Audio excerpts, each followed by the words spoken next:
Greetings, Tony Mobley here. Again, greetings, Tony Mobley here.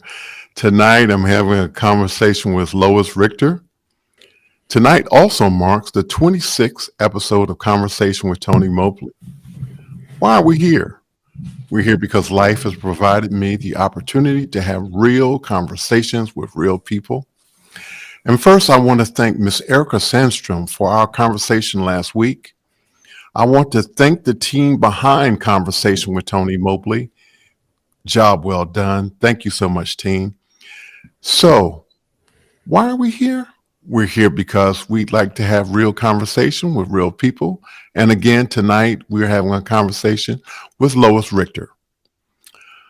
Hope these conversations are helpful to others, but I need your help. I need your help because I need you to go to conversationswithTonyMobley.com and register. Why do I want you to do that? The reason I want you to do that is because I want you to participate in this conversation. How can you participate in this conversation? By registering on my website, and you will be able to participate in the Mukana chat. And the Mukana chat, you can ask your questions. And not only can you ask your questions, but you can vote those questions up and down. That's right. You can ask a question, and then you can vote on the question, and you can vote on the questions of others. And if you like this conversation and past conversations, we want you to like and subscribe. We want you to set that bell to all notifications so that you are reminded of all upcoming conversations. And with that, we are now going to talk to Lois Richter. Lois, Hello. thank you so much for coming on Conversations with Tony Mobley. And we're going to start with our first question. Who is Lois Richter? Well, I'm Lois Richter, and I've done so many things in my life that it's very hard to pin down just exactly what you're going to want to talk to me about. Obviously, I do artwork. You can see some of that in the background. I'm a Quaker. I was born in 1950, so I was 20 years old in the 70s, and that was a real interesting time. I've done lots of stuff. So right now I have a radio show, not quite as well produced as Tony's video show, but I also interview people and talk about just about anything with just about anybody. And it's so much fun. Looking forward to you sharing more about your radio show later on in our conversation. And so, why did you decide to become an artist? Well, it actually wasn't a decision. It was more of a renaming, because I have for a long time done photography.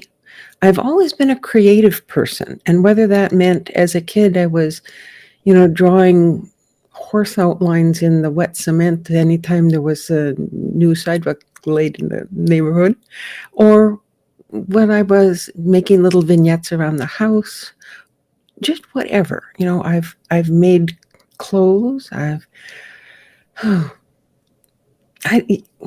at some point someone said, "You're an artist," and I said, "Oh no, no." An artist is someone who's really to do and does art, and I just make stuff. And they said, "No, Lois, you are creative. You are an artist." And I thought about that for a little while. And I said, "Hey, I'm an artist." So I call myself an eclectic artist because I'll try almost anything. Very cool. How did you get started in your professional work? Now see, this makes an assumption that I'm a professional. I am not a professional artist by any means. I have sold a few things, but I have never had to depend on my creativity for my income.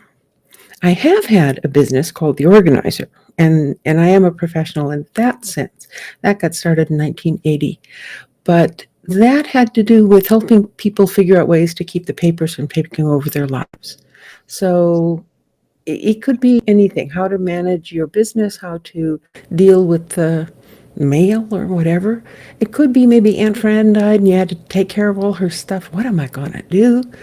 And so when I started the company, I made it a really broad description. And I said, whatever people need is, maybe I can figure out a way to either do it or get it done. So I played secretary for retired professors, and I've done all sorts of things. So how did I get that? I got that because I was working for the Quakers, and the job changed, and so I ended up being unemployed, surprisingly, because everything got reorganized. And I had, I think, about 3 to 5 months worth of comp time coming. So I didn't have to worry about going out and get a job instantly. So I took the time to figure out what I wanted to do. And what ended up happening is the organizer. And I retired in 2015 when I turned 65. Of course, I still have clients. Very cool. Very cool. Can you speak to the women's movement? So in the 1970s, there had been some books written in the late 60s. And by the 70s, there was a lot of feminist thought and discussions and things. And at that time, the UC Davis Women's Center got started in a little temporary building, and I ended up being librarian volunteer, of course. And the books that were out about feminism, there were very few. And there were a lot of things that were being produced at the time, but they were little local stuff. So when the Women's Center had the first rape conference to talk about that topic, which was not talked about before that, and that was 1972. And we wanted to have materials for people, and the materials existed. We had a copy in the library, but it was self-published. It was from Michigan or wherever it was from. And so we said, okay, well, we'll just get some. The Women's Center will get some and do it. And we were told, no, you have to go through the UC bookstore because you can't sell books. Bookstore can sell books. Okay, that's cool. We went to the bookstore and they said, you have to buy all of them, pay for them ahead of time. They're not returnable. And it's like, well, come on, what am I going to do? So I said, this is silly. And I contacted the local radical bookstore in Berkeley. It was called Grand Ma Books. And I had them pack me up a box of these wonderful books that we were going to put out on the table at the conference. And it all worked. And then when we got done, whatever was left over, we sent back to Berkeley. And so that's how that happened for a little while. And then at some point, I got tired of schlepping things back and forth. So I just had some shelves of books in my house. And that was the beginning of Davis Women's Books. Now, at the time, we were told that in language, men included women. And we thought that was kind of silly. Actually, women included men. You know, we could spell, what can I say? And so Davis Women's Books was for women and men, and it was those things that were not available in the larger stores or in the university or whatever at that time. So a lot of feminist works, a lot of women's music, and then, of course, local artists, local, poets and writers and things. And then I like science fiction, so there's always a good collection of science fiction and fantasy in there, and whatever else anybody wanted. And it was a collectively managed place. It was in my house until my friend said, you have to be in a bookstore, and I know just the spot, and I will front you the first and last month's rent, and you're going to do it. And I said, yes, ma'am. And we did it. And so it was all run by students. And we were there for several years until eventually more of the material was being published in major presses and you could get it. And another bookstore, a regular bookstore had opened up in town. So we had a little more flexibility. And at that point, I got onto a fire crew fighting forest fires. And I was going to be gone Was all that summer. Volunteer Oh, fire? no. This is the federal, it's called an AD crew. You hire on for the summer, you go get trained, and then you work at your normal job until they call you. And then the people on the crew get together and get on the bus and go fight fires. And so I was going to be gone for the summer, and most of the people who had been working in the store were graduating. So we just said, okay, time for the store to stop and do something else. And we did. So, I mean, that's just a little bit. It turned out that So how I long fought did you forest work fires and became the first woman firefighter crew leader. So How it long was did you do interesting. that? 6 years, 6 summers. I 6 retired summers. from that when I was 29 because that last fire, that last season, I pulled a hamstring, and there was no reason for it. It wasn't, it hadn't been in an accident, and I was as healthy as I could possibly be, as strong as I could be at the end of the summer. And they had to airlift me out, and I thought, well, that's not good. So I retired. And by that time, the crew had gotten big enough that there were other crew leaders that could take over the Davis Fire Crew. Very cool. I missed that when we were, talking about you have had a very rich life and done Yes. so many different things. That was one of the things that I missed. Yeah. I want to go back to there's two things that I want to go back to talking about UC Davis, but I'm curious, what was the name of the bookstore? Davis Women's Books. That's WO-MEN. that's the name that That's the name of you the and your bookstore. friend Yep. put on it? Yep. Okay. And the Davis Fire Crew was the name of the fire crew. I mean, and the garden show I co-host, it's the Davis Garden Show. Like we're real generic, simple, easy to remember. Yeah, yeah. So let's When let's we talk were a little bit talking more. beforehand, you had asked me a question which I would really like to answer still, and that was what my parents taught me that You still has use it. affected me and in my life. May I answer Yes. that one now? Sure. So we lived in Upper Peninsula of Michigan. That's just across Lake Superior from Canada, so we're very far north, and it was very wooded, forest is what it was. And my dad, he worked in a mill. My mom was a school teacher. My mom was the first one of her family who had ever had any college, and it was the state teachers college she went to. My dad was very smart, but he had never had higher education because he was the youngest of many, and it fell on him to take care of his dad when his dad couldn't work anymore. So I was always encouraged to do whatever I could. There was no barriers. There was no saying, "Oh, you're a girl, you're too stupid." There is no saying, you can't do this, you can't do that. It was, you want to do that? Well, I don't know how to do that. Let's try. And that whole let's try stuff really, really helped me in my life. And it was not so much that they had expectations of me, it was that they had encouragement for me. As you were saying that, the thought that I had was that your parents actually trained you to be a feminist. Oh, yeah?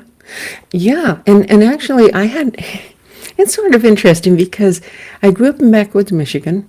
My dad worked in a mill, and they sent him to Mexico City for 9 months to help put in or transition a mill that they had just bought.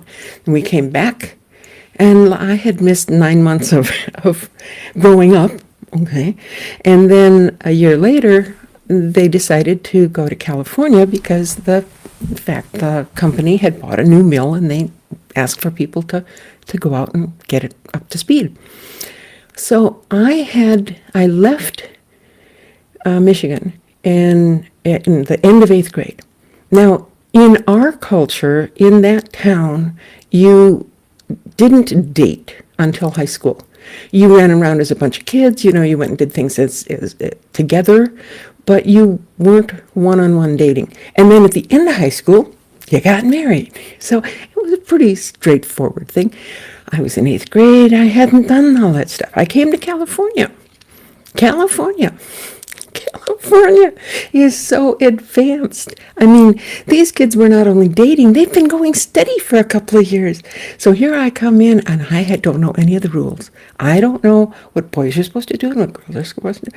So when I went to college and I heard all this feminist stuff, I had nothing to unlearn. It was like, well, of course we're all equal. We're all people. So, yeah, you're right. My life has had interesting twists and turns. Absolutely. Fantastic. So let's talk again about, is there anything else you want to share about UC Davis? UC Davis, I attended UC Davis. My brother had gone into the military during the Vietnam War. I'm 3 years younger than he is. So when I got to UC and I started going to school, and then he came back from Vietnam, so I dropped out of school and went to work so that my folks could support him, because of course, boys have to have an education, but girls don't. Oh, I was not a feminist at that point. But and so I'd go to school, I'd go to work, I'd go to school, I'd go to work. And I was in and out quite a bit. And I never did finally get a degree because, well, things just happened that way. I ended up opening a bookstore. I'm going to and tell fighting you, forest fires. you have a lot of degrees. You have a lot of life learned degrees, Lois. I can tell you that. And well, I'll wait until we get to the Zoom test kitchen to talk about that. So- but you have a lot of degrees. What I decided was, if I decided to get a job that required some letters after my name, I'd just go back and get it. I am not stupid. I am a smart person. But, why buy something you aren't going to use? So I decided not to go in debt any further and just get on with life. Well, I agree with you. You are a very smart person. And so the next question is, how did COVID-19 impact your work? Oh. So before COVID-19, now I had already retired, and I was very active in the Davis Senior Center. And 3 times a week I'd go in for an exercise class, and then I'd help with the jewelry sale, and I'd do the set up displays and curate art shows and having a good time. And then when COVID came, the instructor for the exercise class was trying to figure out what to do. So we looked around and we found this obscure little thing called Zoom. So I went about learning how to use Zoom so that we could get her exercise class going, which we did in April of 2020. And it's been March of 2020. And it's been going ever since. It's still going 3 days a week. It's wonderful. And so then once we got her going, then there was all the seniors in the class who had to learn all this new technology. Well, I love to learn something and then teach somebody about it. That's one of the things that I love to do. I've done that all my life. I do that on my radio show. That's why I have a radio show. And so it ended up that I became more Zoomish than most people. And the genealogy club, the exercise group, the Quaker meeting, all those folks that wanted to do Zoom. So I helped out there. And in the process, I said, well, I want to test a few things. I want to see how to do X, Y, or Z in Zoom. So I started looking around for groups that I could go and try things out with. And I looked through all the Facebook groups, and there's a bunch of stuff there. And I found there's one obscure little thing called the Zoom Test Kitchen. And I started going to that. It's been about a year that I've been going to Zoom Test Kitchen, and it's wonderful. I will sing its praises, because it's a place where you can come. You cannot know hardly anything about Zoom, and people there will be happy to answer your questions. And you want to try something out? Okay, well, let's try it. How many people want to go in this breakout room with Joe and, see if he can do whatever or whatever? And it's very nice, and it's very free form and comfortable. So in that, I found some people who said, "Oh, you really got to go and listen to office hours, and then you got to go and be on after hours." And I just sort of, I wandered in the back door, and they let me stay. What can I say? Yeah, but I believe we met actually in Zoom Test Kitchen, Yes, we did. and you were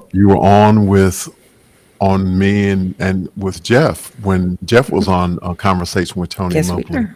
Yeah. and that was a great show. I was so happy to have you on with Jeff um, to to bridge that So I Zoom knew Test you Kitchen before with you did office the hours. conversations too. Yeah. Hey. And we have a question from Dr. Clark, but I Hmm. can't see it, so I'm going to ask that they send Scroll it back down. in There we go. again. So let's speak. Can you speak to what motivates you? Being What is the alive. thing that motivates you? Being alive. Yeah. I'm a curious person. I enjoy life. I try to see everything I can see. Um, and that's why I became a photographer, is that I think that photography is a way of my showing you something that you've seen but haven't really looked at. And so that's true with art in some instances, some kinds of art, but photography, it's very true. So maybe I'll go out and I'll put dirty leaves on my white car when it's going to rain, and then when it gets done, I take them off and I take a picture of the pattern. You know, you've seen dirty leaves on a car. Have you ever looked at the pattern? You know, that's I that have stuff. not. Yeah, yeah. You are a natural educator, and that is one of that is what is coming through as I listen to you talk about these different experiences that you've had, the things that you've tried to do, and I think that office hours is the perfect place for people like us to try things out and be adventurous.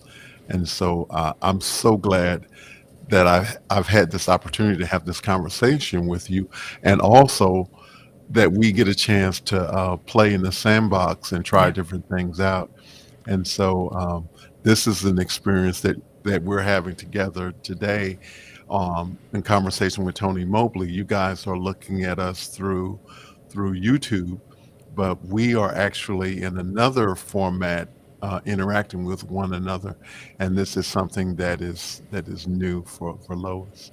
And so we're going to continue to stretch and grow and learn.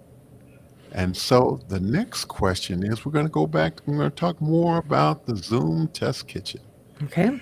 And so I'm going to just share briefly my experience with the Zoom test kitchen from the standpoint that it is an actual working lab where you can actually go in and try to break Zoom and figure things out. And you know, if you don't understand, they are very patient, and there are no stupid questions. And and I don't know between the two of us who asks more questions of the panel, but we do ask a lot of questions, and some might say that they might seem like elementary, but as we as we as we explore this opportunity to learn a new thing and try to figure things out, um, Zoom Test Kitchen is one of those great places that Jeff Wingren has created for people to try to figure things out. And so I was just wondering, did you want to say anything else more about Zoom Test Kitchen? Come join us. Come Hey. join us. And we Yeah, need, if you're on Facebook, go look for Zoom Test Kitchen. There's a group, and then join the group, and then you'll get a link to the place. It's on Zoom, of course, because it's the Zoom Test Kitchen. Yeah, it's fun. Every week, Friday noon in Pacific time. absolutely. So, how has the world changed since COVID-19? Didn't we do that? I thought we did that. Nope, Okay. you didn't do How that. has the world changed? The world has How's the changed because world change? people don't hug each other as much as we used to. That's a sad thing. But it's also changed because I think people are more conscious of needing to take care of other people and to be careful about them, and because it's hard when folks are isolated, and if you've got a big family you aren't isolated, but if you're living alone it can be pretty rugged. Thank you for that, Lois. Um, please talk about Lois, the radio host. So in 1992 I took training at our local public access television station, and I was in that class of February 1992. We did a program, and the very first thing that we did, it was my idea, but we had other people working on it, and I got to switch. It was so cool.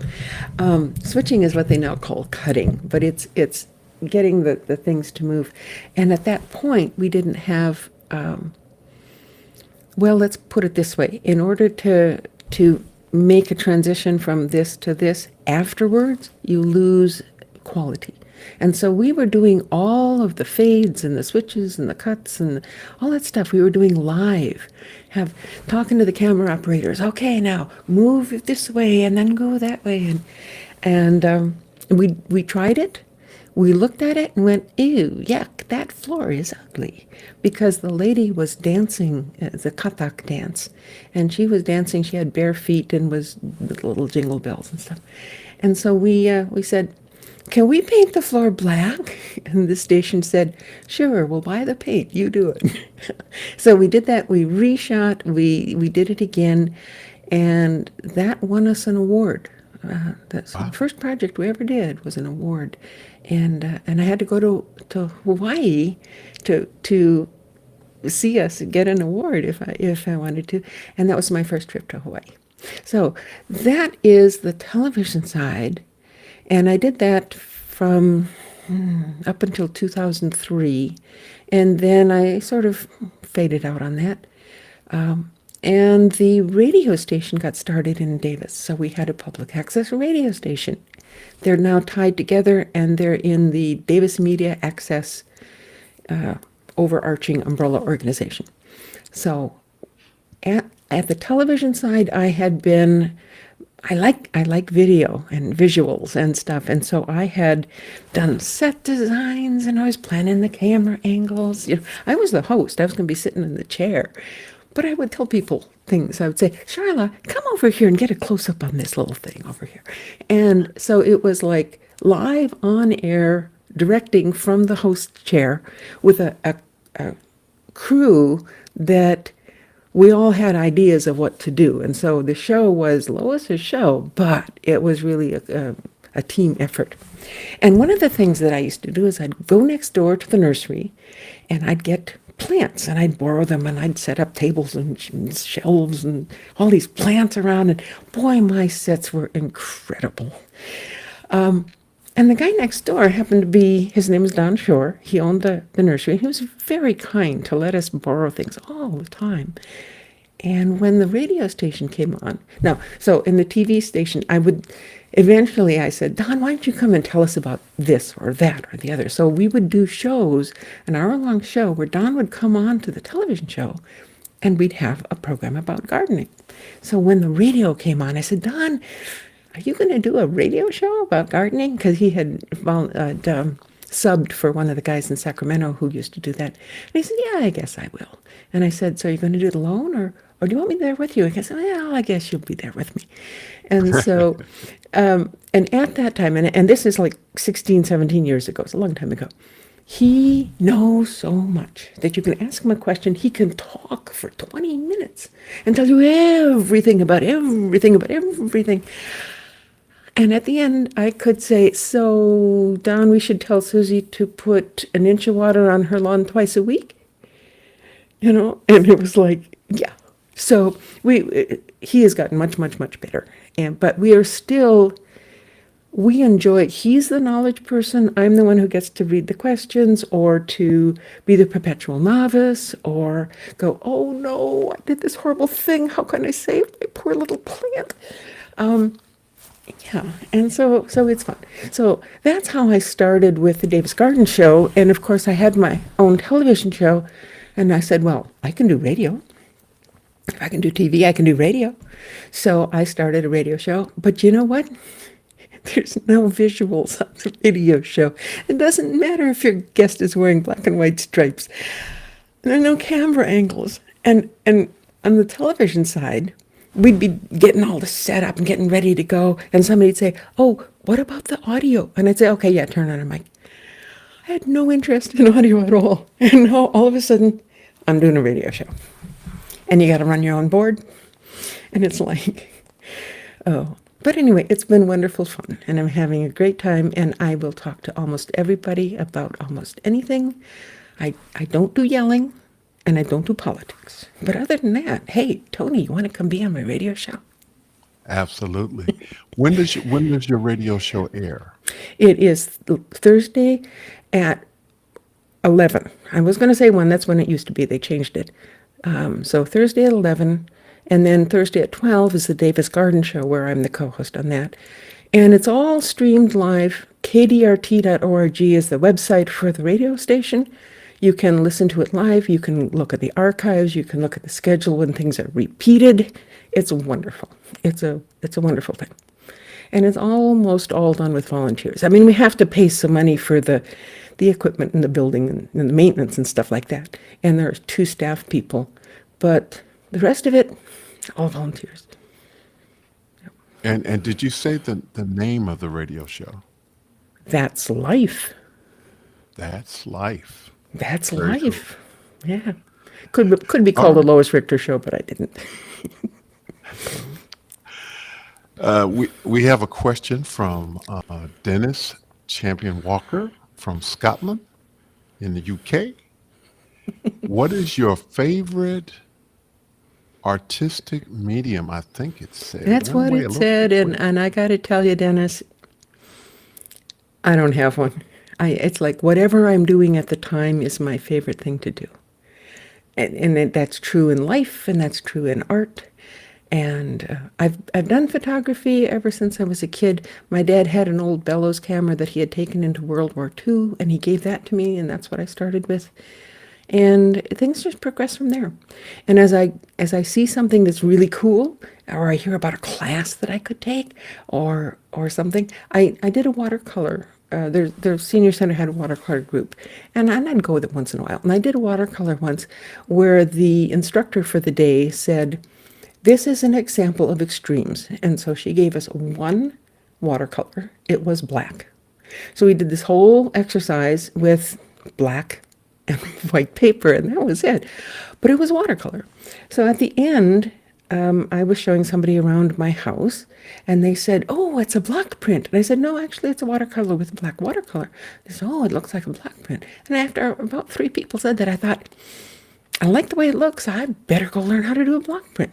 So I went and found the UC Davis Craft Center, because the university students take craft classes, and I learned how to make block prints. And then I learned how to silk screen. And then I learned this and that, and I took stained glass, all those things. My favorite one to do is encaustic, but it is so expensive to do because you have, encaustic is little pots of hot color. It's a mixture of resin and wax and pigment. And so you got 20 little pots of color, and you're putting it on, you're painting it, or you're pouring it, or however you're doing it. But it's wonderful, but it takes a lot of energy, it takes a lot of time, it takes a lot of preparation. And so there was a lady who was at the art center and was giving a class, and I went, oh, I love this. But I'm not going to set up an encaustic studio because that would take up my entire garage. Of course, it's already full of other stuff, so that wouldn't work either. So I just kept going back to her class. So I have a bunch of encaustics. Let's see, I can say that one. Nope, that one. I can't do this reversed. Anyway, all that stuff up there, those are encaustics. Those are the encaustics. But Very cool. lately, starting in 2017, I've been working with fluid acrylics. And fluid acrylics are just as they imply, they're fluid. They take acrylic paint and you thin it down in a certain way, and then you apply it. Now, you can do poured acrylics, or you can do swiped. You can do all sorts of different things. That one, that one right there. Sorry about that, guys. I'm just not very good backwards. That is probably one of the best ones. That is a painting showing the underwater eruption in Hawaii of making the new island. So this is called Making Loihi, and it's my interpretation of what would happen if lava were to come underwater and you get all that explosion and all those colors and all those things. But it's wonderful. It's great. You have to get rid of your preconceptions about what it's going to look like when you get it done, because the reason fluid acrylics works is that you have different layers of paint. So let's say I've got some blue paint and I've got some red paint. Now, if they're the same density, nothing happens. But if the one on top is heavier or the one on top is lighter, then this tries to sink and this tries to rise, and you end up with all these bubbles, these cells, this lacing. And those make marvelous abstract patterns. You can semi-control it, but not a lot. You decide what colors you put on. You can make something that you know is heavier than everything else, but you can't really tell. The physics is complicated. Let's put it that way. Anyway, it's lots of fun. It's easy to do. I was so frustrated doing pours that I decided I'd figure out a way to do landscapes, and I did. I made up my own method. In fact, I did a couple of videos back in 2017, but I never got them on YouTube. I never got a channel. So that happens a lot. Lois, you are amazing. You are amazing. You are so passionate about so many things, and when Living. you go into it, you go all the way. Wha- I just want to say, wow. I- it's amazing. As you were talking about that, I could hear your passion about this, and I had never heard anything about this before. This particular form of this medium of art, and I'm like, wow, you just blew me away. Thank you so much for Well, sharing that. you're very welcome. I'm sorry that we weren't able to get pictures up that we could just flash on the screen for everybody, but if you want to see some of my photography and a little bit of the art, you can go to my Flickr website. This is where people put up pictures. Flickr, FLICKR.com. There's no E in it. Flickr.com/Lois Richter /sets, SETS. And that'll get you to seeing my stuff. Well, some of my stuff. We hope to have some of your artwork and your graphics on Conversation with Tony Mobley website Okay. as well. That'd be cool. That would be cool. So we have a question from Sydney, Australia, from Hey, Tex. Tex Whitney, I believe that is, and he says, how do Guys, you you gotta prepare? stop flashing it so fast. We can't read it that fast. Yeah, I'm sorry I missed that. So we're Okay, going to it ask you said guys if you something can about. put it back in, and we're going to go to Jim Drummond from California. I'm just curious, Lois. Do you have a do you know this gentleman, Jim Drummond? Yes, that's my husband. So I Uh-huh. said, here, we'll get you signed up, and then you can put in questions if you want to. I was expecting to say something about, which was your favorite kitten, or something like that. But Uh-huh. Okay, so Jim Drummond asks, he says, when and how did you get interested in live streaming? And did you change how you did it when the pandemic hit? Thank you, Jim. so I don't do live streaming. I mean, I go and participate in Zoom calls, and I'm on Tony's show, but I just have done radio shows, and I have never had my own YouTube. So I'm not sure what he's talking about. He's probably talking about communicating online, maybe. Okay. Well, Jim, thank you for sharing Lois with us. We really appreciate it. Yeah, but I want to We go have a back to that question. other question. That was a really good question, the one we missed. Yeah, we'll see if we can get that one back in. And Okay. so Roscoe Jones of Brea, California asked, uh, okay, guys, you are. For those of you who you're- are listening, the scroll of questions is jumping around a little bit. That's why we're laughing so much. okay, so Roscoe Jones asked, Quakers are known historically for allowing women to speak during worship services. Thus, they played a large role in uh, Suffrage. suffrage for women. Does this characteristic still play a role today? Well, when I discovered Quakers, what really got me to become a Quaker was the way they did business. That instead of being like we vote and the majority wins or anything like that, it was everyone is assumed to be trying to get to the same place. And so it didn't matter who you were. You presented your best guess as what you think God wants us to do. It is a religion that does believe there is a God, one God. And so anything we're working on, there's got to be a best answer because there's only one God.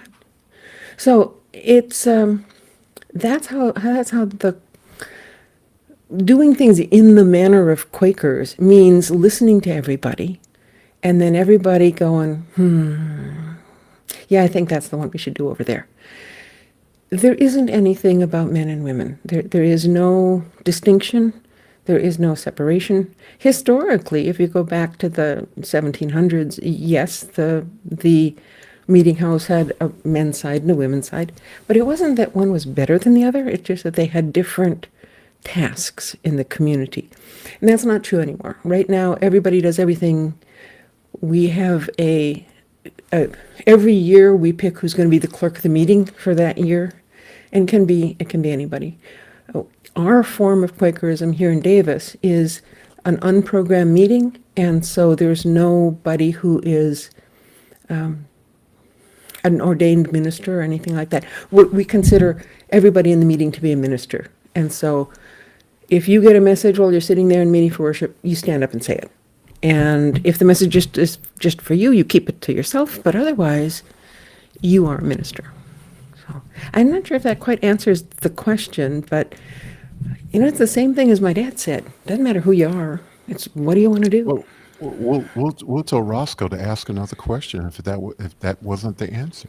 How That's a about good that? plan. That's a good plan. Ooh, I see Tex's question is back up. Okay, so Tex says, how do you prepare when interviewing an author about their process in books? Yeah, that's an interesting one. I have been doing a whole series of authors. Last summer I did a whole bunch, and then this fall I discovered a writers group and in Davis, and they also have written books. My style for when I'm doing an interview is not to learn everything I can about the person and prepare, but instead to ask intelligent questions that I think the listeners of my show might be interested in. And so I will ask about their book. I will ask about, how that came to them. Sometimes it's the book that they've been living their whole life and now they've written it down. And sometimes it led up to by other things. And then I'll talk about how they do what they do. So I'm not going to analyze a book and talk about now this character does this and this character does that. Now how does this relate to that? No, I'm going to talk about how the writer is working, how the writer is doing things. My focus is on the process that the writer uses. And by process, I don't mean writing technique, I mean life process. So, hope that answers it, Tex. Thank you, Tex, for that. Thank you, Lois. Please talk about your birding project. Oh, birding. How much time have we got left, Tony? It's like any of these things, we could go on for hours. Birding. I like to watch birds. I like to learn about birds. I enjoy that. As you've already found out, if I learn something, I'm going to want to turn around and tell other people about it. So I enjoy going on bird walks with people where we share and somebody says, "Ooh, what's that up in that tree?" And somebody else says, "Oh, that's a yellow-rumped warbler. How do you know that?" And we'll show that. "Hey, somebody's got a telescope. Let's look at it closer." And it's fun. It's a group activity. It's great fun. I'm not a person who, I don't travel all over the world to collect sightings of a new bird. I am more interested in the community and in the ecology and the birds. So it's like, I know Fred and George in my backyard. They come every year. They go every summer. I'm saying that facetiously. I don't really name the birds. But what happened is that I've been a docent at the Arboretum. UC Davis Arboretum is a place where you can go and see lots of different kinds of plants. It's a research and an educational area. And probably 25 years, I've been a docent there. And it used to be that they would have tours. Docents lead tours. That's what a docent does. And they would have tours in the summer and then spring and then fall, but nothing in the winter. And so I said, why don't we do something in the winter? You guys have things that could be done in the winter. Like there's a lady who comes and teaches you how to draw leaves and stuff, botanical drawing. That could be in the winter. Doesn't matter if it rains. So they said, "So Lois, what are you going to do this winter?" And I went, "Oh, well, I guess I could put together a slideshow of the birds that are around in the winter, because birds migrate. And so we have things here in the winter that aren't here in the summer. And that would be fun." So I put together a little slideshow, and I went and I did the slideshow in the library at the Arboretum once, and the room was full. I did it the next year. Not everybody could get in. So they said, "Okay, we're going to have to move this." So they moved it to a bigger place, a big classroom. It got bigger, and it got bigger. Oh, so the last time that I did one out before pre-COVID, pre-pandemic, I had 60 people in the slideshow, and the next morning, so I just said, we'll do slideshow one day, we'll do the bird walk part of it the next day, because it's getting so big. 60 people for the slideshow, 90 people for the bird walk, and I'm just going, oh my God. But it was a wonderful time. We had a good time. So in 2020, I created a little more in-depth slideshow, and I did it as a Zoom meeting. So I had a bird talk as a Zoom meeting, and people loved it. And people said, "Well, why don't you just record this and then we can listen to it every time?" No, I want the interaction with the people. I really like Zoom because I can see your faces, and I can see when you're going, what was she saying? Or you can see when you're saying, "Yeah, I know that." And so I really liked it. Well, after having met Alex in the office hours and heard about a bunch of things that folks are doing, I thought maybe I could do a bird talk, but do it in a little more interactive way so that people could ask questions, just like you're doing your show here, Tony. So that, I can do a little something and then answer questions and stuff. Well, talking with the folks in the after hours, everybody got real excited. Not everybody, a few people got real excited. And we're going, okay, so we should make it a weekly show, and you should give people challenges, and then they can come back for the next week with what they found, and we can talk, and then we're just going, what have I done? I'm 71 years old. I don't know if I can take on a whole new project like this. I mean, it could get big. And then what they're talking about, okay, now how are we going to handle it with the birds in India and Africa? And I was like, I only know the Davis birds in winter. So, we are going to have a meeting on after hours, and I'm hoping it'll be soon, where we're going to brainstorm about what we could and should do. Since that last time that I talked to people, I went and looked online and found that there are an incredibly great amount and quality of teaching people how to do birds. Cornell I'm going to University interrupt you has the, for a quick second, and I only want to do that because there might be people who are listening who don't know what your reference to after hours is. So can you explain oh, what after hours is? office hours is the program that you can participate in, and it is every morning Pacific time from 7 till 9. And more information about that you can be found at officehours.global. After hours is the place that the office hours folks go to hang out when office hours isn't open. And so that is a Zoom meeting, not a webinar. Office hours is a webinar. And it is not broadcast, and it is not, there's no audience. It's just a bunch of folks getting together and asking questions and helping each other with video and audio and production stuff. So that's what after hours is. It's like the water cooler. It's the, yeah, yeah. It's the Okay, back I'm room sorry. where everybody's making things and showing other people how they're making things and stuff. Where was it? Birding. Oh, yes. So I found all these great things. I'm not sure what we can add to the mix. I'm not sure what would make our program and presentation enough different that it would be a benefit to the community. And that's always what it's about, is doing something that is going to help other people, either teach other people or help them teach you or whatever, or just have fun. But there's so many good things out there. So anyway, hopefully we'll have another meeting and brainstorm and see if we come up with anything on a birding project.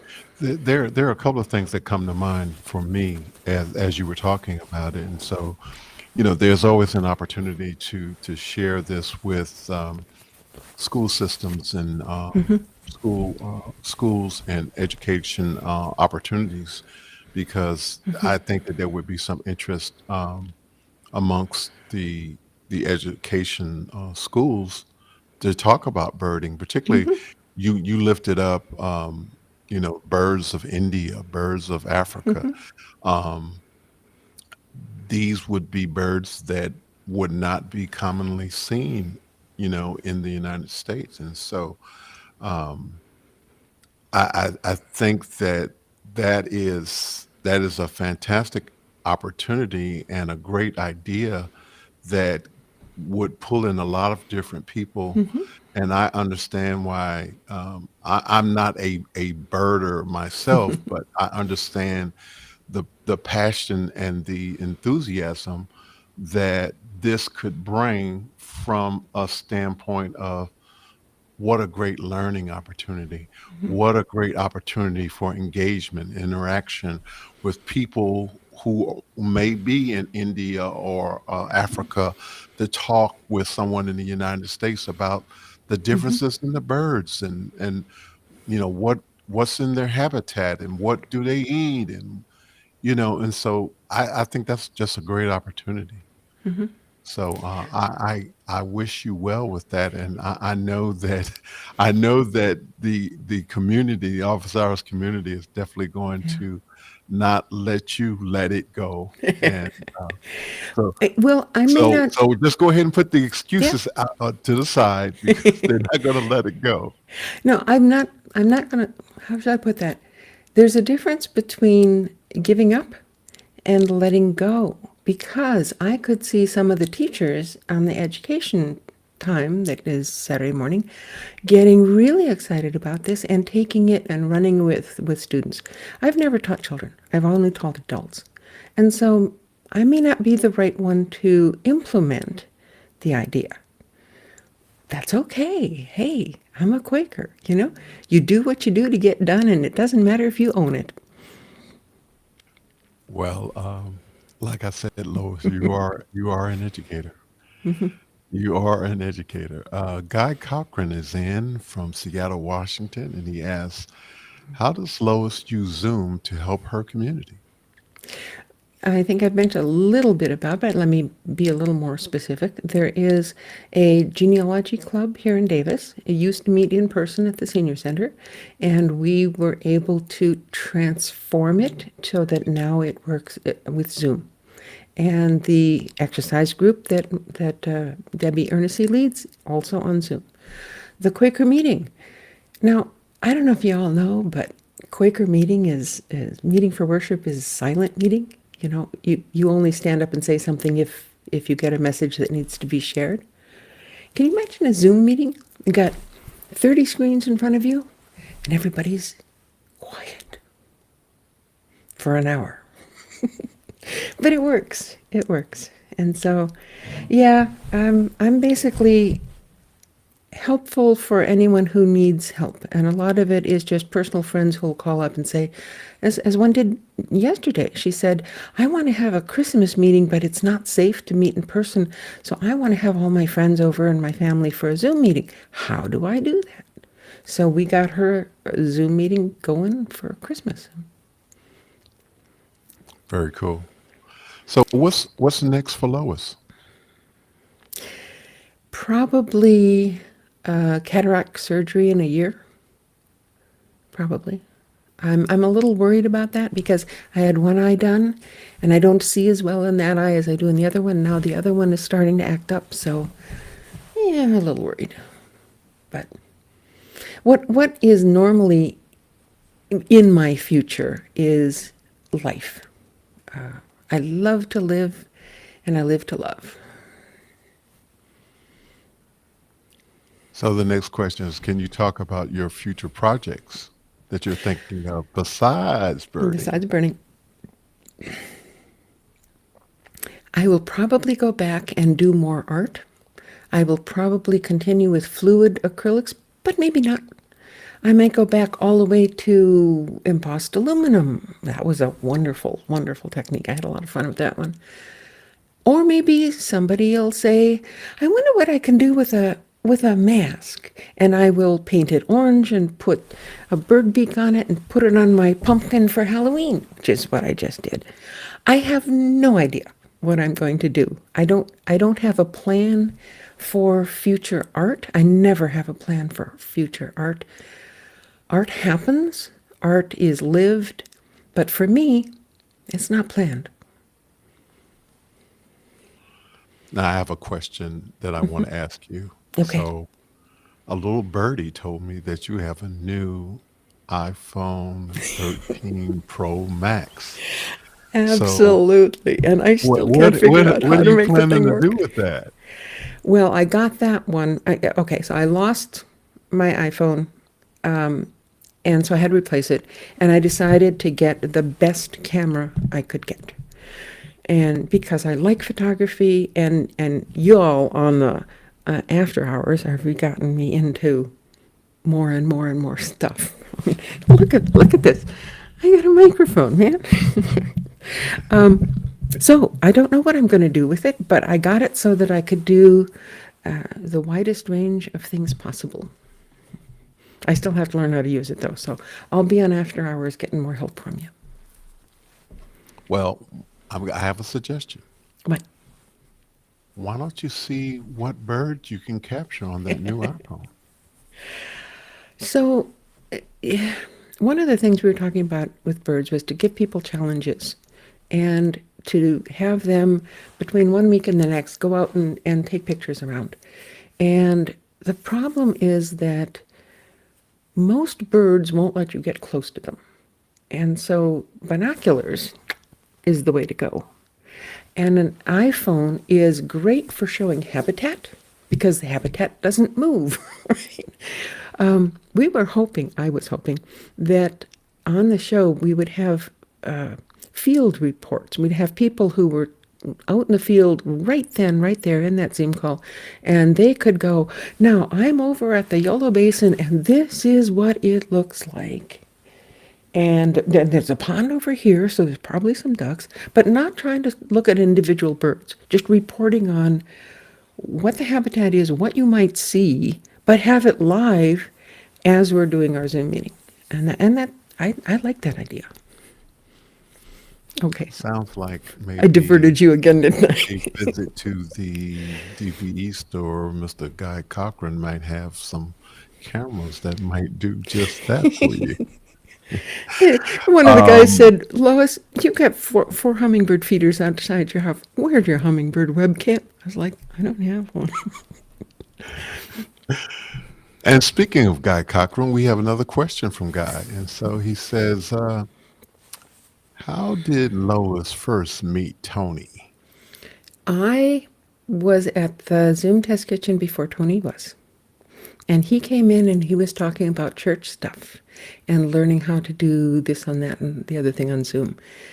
And that's how we met.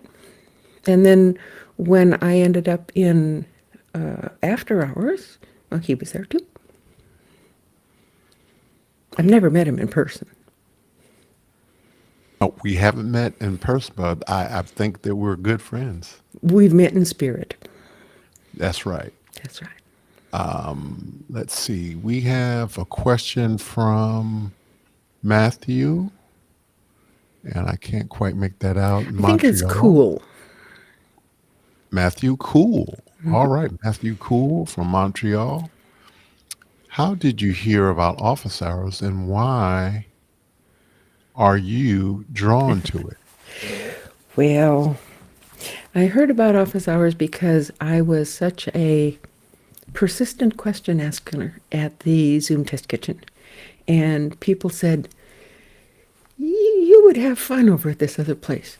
And then they'd said, and office hours is, it's people asking questions. And I went, that's interesting. But it took me months before I actually decided to go and check it out. And I went to office hours once, and then I went to after hours. And oh, that was great. I loved after hours. And it's such a fantastic community of people. Even if I never went back to office hours, I was going to have a good time. But then I did go back to office hours, and the first time I went there, I wanted to ask a question on how this stuff worked. So I put up my hand. I clicked the little button that says raise hand.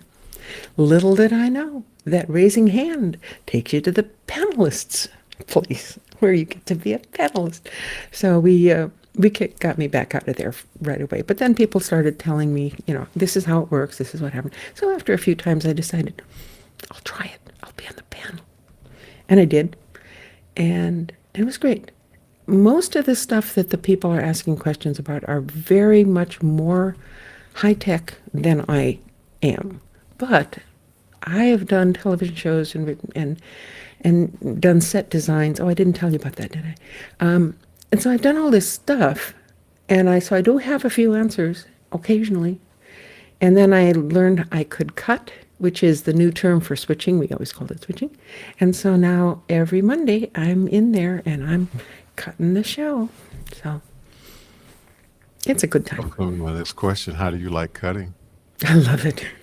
I wish there were more controls. I'm looking forward to having Office Hours 2.0 when the controls will be better.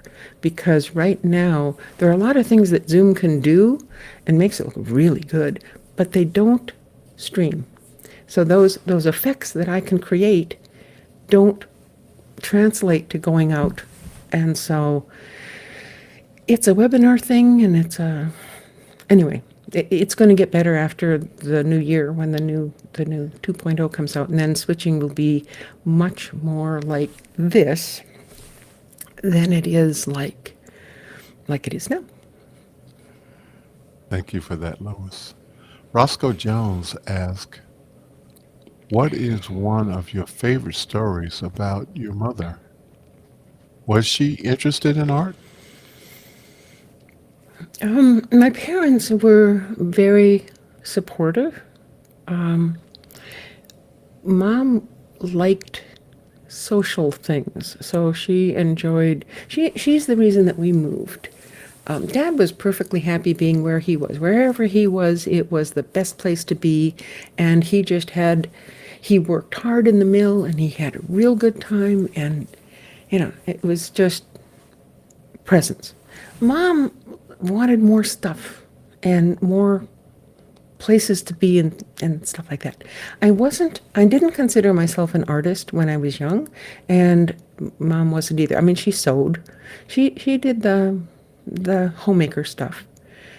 But she wasn't as creative as I got the creative gene in the family, I think. My dad worked in wood and I worked in sidewalk cement.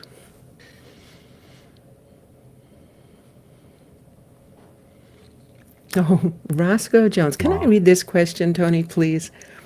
Please let me read this question. Well, go ahead. So Roscoe Jones from Brea, California says, what is the best thing about living into your late 90s? What did you learn about living so long from your mother? Okay. The first time he put this question in, he didn't say anything about my mother, and he thought that I was 90. I'm not. My mom, she was in World War II. She was a WAC before the WACs existed. And my dad was in the army, and they laughed a lot. Every day they were telling each other stories and cracking each other up. They weren't particularly cuddly. They played cards with each other. They talked to each other, but laughing, I think, was the thing that kept them both young as long as they were.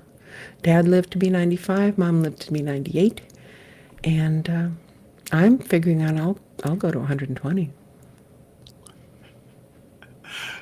I think you will, Lois. I believe you will. And so we have the question from Dr. Clark earlier, and he says, I think we need to scroll that one up a little bit, hasn't it? in my experience, art and birding depend on a large extent on seeing. And there's more to the question. Here it is. Seeing, noticing, and listening. How do you see these processes feeding your work with teaching and live streaming? Okay, so you are absolutely right that both birding and art require observation. It doesn't actually have to be seeing. For birding, a lot of it is sound, is the motion of the bird. When I teach a beginning birding class, I say there's different ways of birding. You can bird by sight. You can see a bird, like you see a bird fly overhead. Okay, you saw it. You can bird by sound. You can hear that singing in the tree and look for it and find, oh yeah, there's a linnet. It must be spring. You can bird by expectation. That is, you know enough about the species to know white-crowned sparrows that are only here in the winter, they're ground feeders and they're shy. They don't want to get more than a few feet away from a bush. So you're not going to find them out in an open field, but you'll find them around the bushes. So you know if you're walking down a path and there's bushes on the side and it's winter, I think I'll look for, have you got any white-crowned sparrows, any golden-crowned sparrows, any juncos? If you're driving your car and there's a big, big empty field out there, you're not going to find white-crowned sparrows, but you might have an entire flock of pipits, or you might have, meadowlarks flying back and forth across there. So birding by expectation is knowing enough about a bird to figure out what might be in this habitat. Art, it just happens. Very cool. Thank you for that, Lois. And we have another question from Roscoe. Please tell about the Whole Earth Festival and why did you get involved? All right. I live in Davis, California. We have a university here, UC Davis. And in the 70s, in 1970, the Whole Earth Catalog, which was a national thing, came out, and there were a number of Earth Day or things being proposed all over the country. This is U.S. And in Davis, of course, we couldn't stop with just a day. So we did an Earth Week in 1970. And the students in the student body said, okay, that was good. We should do that every year. We'll make it a student body spring festival, and we'll call it the Whole Earth Festival. So 1971 was the first time it happened with that name, but it's been going ever since.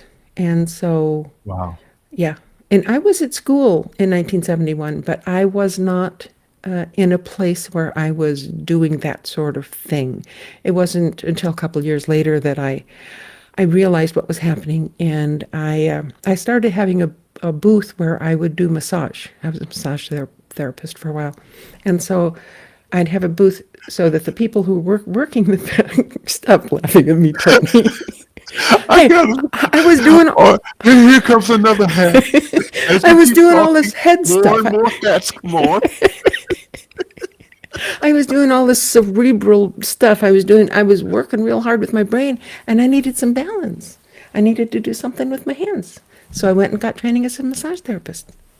Hey, it made perfect sense to me. Anyway, at some point, I volunteered to help with parking and then with other things. And since I've been around the festival for a long time, and mostly it's run by students who come and go, they're only here for 4 years or so. So I have a bit of a history with the festival.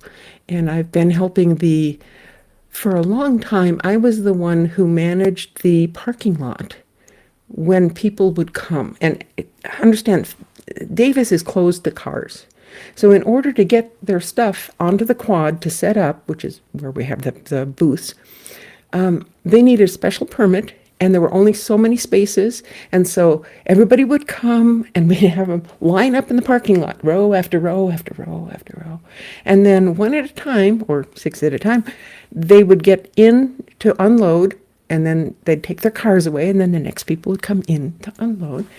And that whole thing, managing that parking lot was actually, I think, very important for making the festival run smoothly and be happy, because vendors would come. Some of them had been here for 5 years, and some of them were new, and they'd get in line and then go, I gotta get in.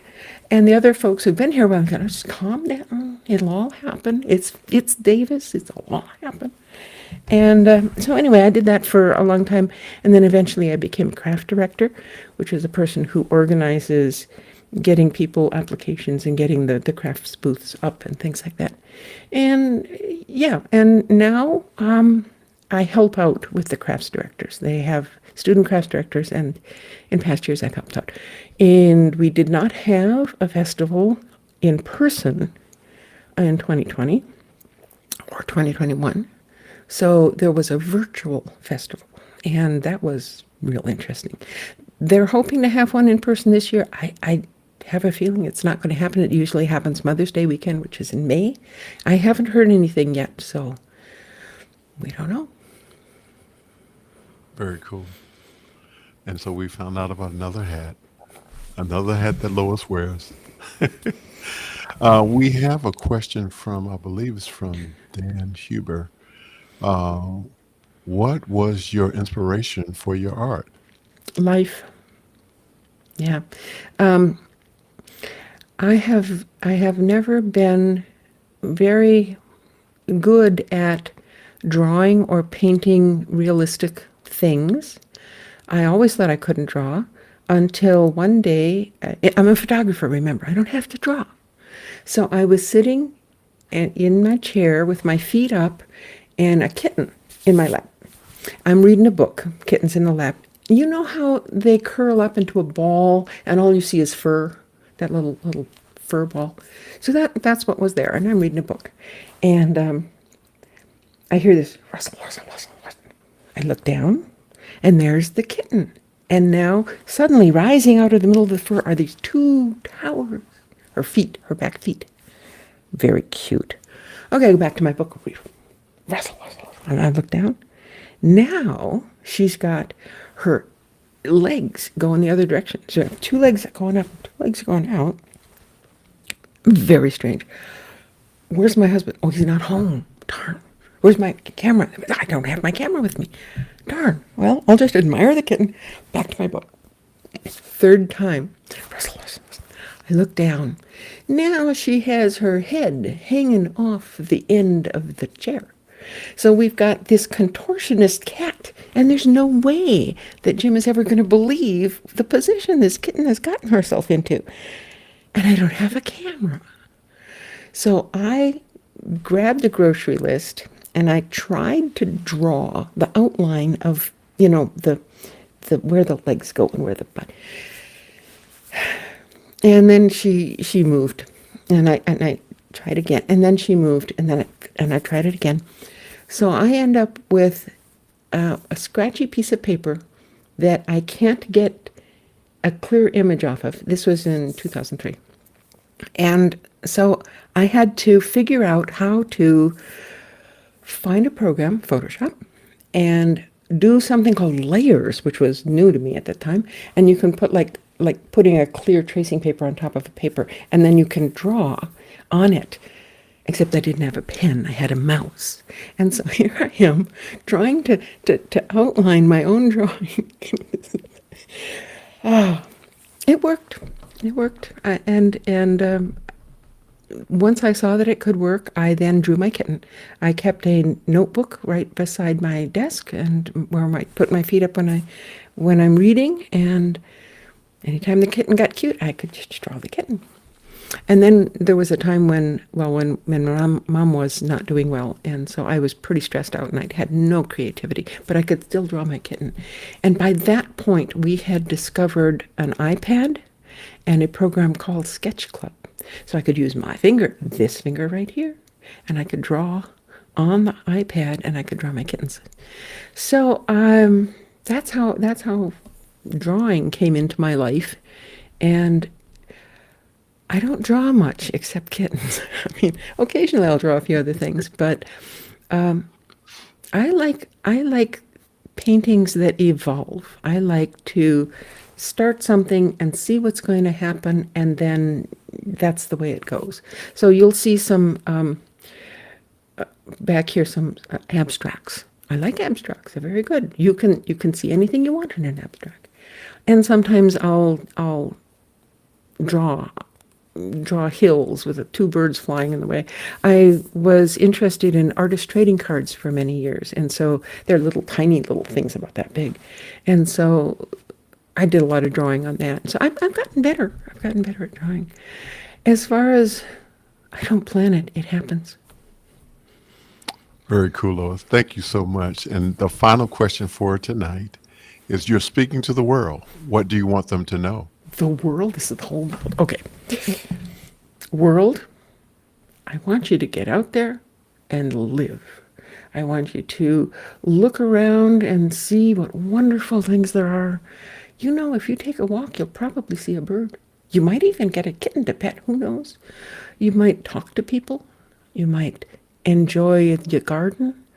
And if you don't live in a place where you can do that, well, do what you can do. Read a book. Have a good time. That's it, Tony. Very cool. Thank you, Lois, so much for being here with me tonight. I really appreciate it. This has been a wonderful conversation. Thank you again, Lois. Well, thank you for having me. I really appreciate it. And one of the questions on office hours tomorrow might be, how many different jobs has Lois had? I don't think I can count that high. Thank you again, Lois, so much. And we want to do our special thanks right now. So we want to thank Kimberly Mobley. We want to thank the Global Family and Friends, Alex Lindsay, and the Office Hour members, Cloud Bedrock LLC, DVE Store, Liminal Entertainment Technologies, Byte Hive, Video360.com, ApprovedForLoan.com, Mr. Ken Jordan, Elms Park, Jonas Dattel, Aaron Huslich, Cherak Cheetah, David Brady, Marcus Lee Folk, Richard Lavery, Chris Fenwick, Manilo Lozano, Jeffrey Powers, Brian Stan, Talak Lopez Waterman, Conversation with Tony Mobley, producer. And I want to say special thanks to Lois again for doing the work. You are doing the work, Lois. Thank you so much. And next week, our featured guest is going to be Liberty White, and it's going to be a conversation on children and media. And I encourage you to tune in next week. And also, I want to mention that this coming Saturday, there will be a special edition of Conversations with Tony Mobley, which is going to be a part of the Super Saturday, which is coming up this coming Saturday. And it will start off at about 1 p.m. Eastern Standard Time. And there are 4 shows that will be highlighted, and the last show will be Conversation with Tony Mobley Special Edition. And so, coming soon, more educators and more musicians, and we're looking forward to continuing to have these conversations in the new year. And we have some exciting guests coming up in the very near future. Excuse me, if you like Conversation with Tony Mobley, please like, please subscribe, and we look forward to seeing you out there with more interesting conversations. Thank you all so much. Good night or good morning, depending on where you're in the world. Take care. Good night.